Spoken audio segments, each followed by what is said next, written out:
Okay, picture this. You're a mission controller, staring at a screen, millions of miles away, your multi-million-dollar satellite is just hurtling through space, and then an alert flashes. Actuator fault. The steering is broken. How in the world do you fix something like that from an entire planet away? This isn't just some sci-fi scenario, right? It is one of the biggest, most critical challenges in space exploration. Because if a spacecraft can't point its antennas back to Earth or its solar panels at the sun, well, the mission is pretty much over.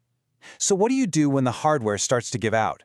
Well, it all comes down to a concept that sounds easy but is just incredibly complex in practice. We're talking about a constant, high-stakes balancing act, all happening in the completely unforgiving vacuum of space.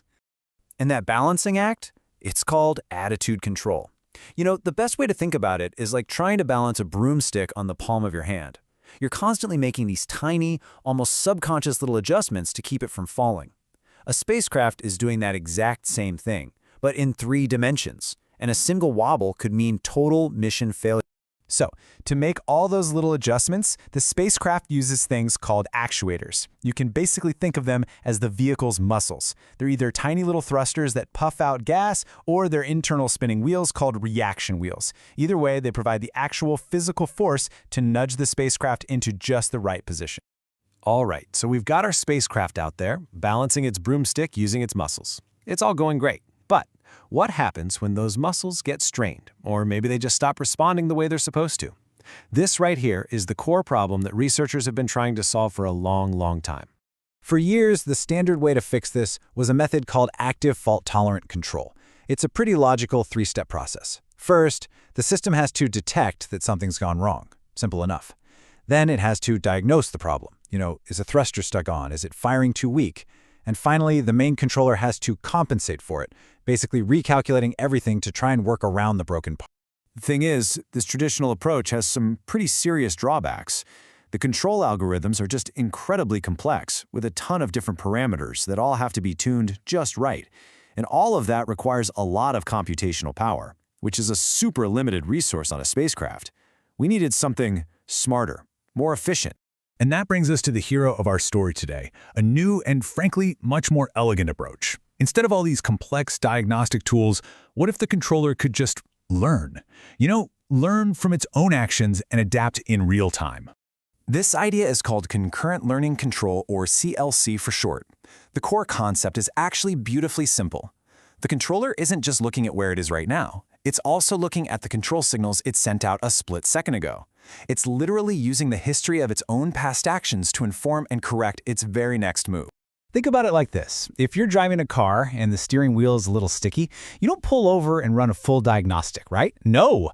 You just instinctively learn that, okay, turning left needs a little extra muscle. The CLC system does the exact same thing for the spacecraft. It learns the feel of the system, faults and all. Now I know when we hear the word learning, our minds immediately jump to complex AI. But it is so important to understand a key distinction here. Concurrent learning is not some massive data-hungry neural network.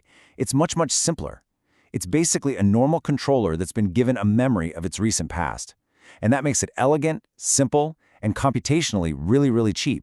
So the researchers behind this paper, they took that brilliant core idea of concurrent learning, and they gave it 2 massive upgrades, turning it into a system that's truly robust and efficient enough to handle faults in the real world.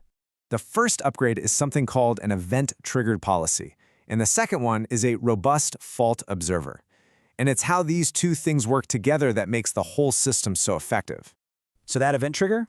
It's a fantastic solution for a huge problem in space, bandwidth. You really don't want your controller just constantly chattering away, sending updates when nothing has changed.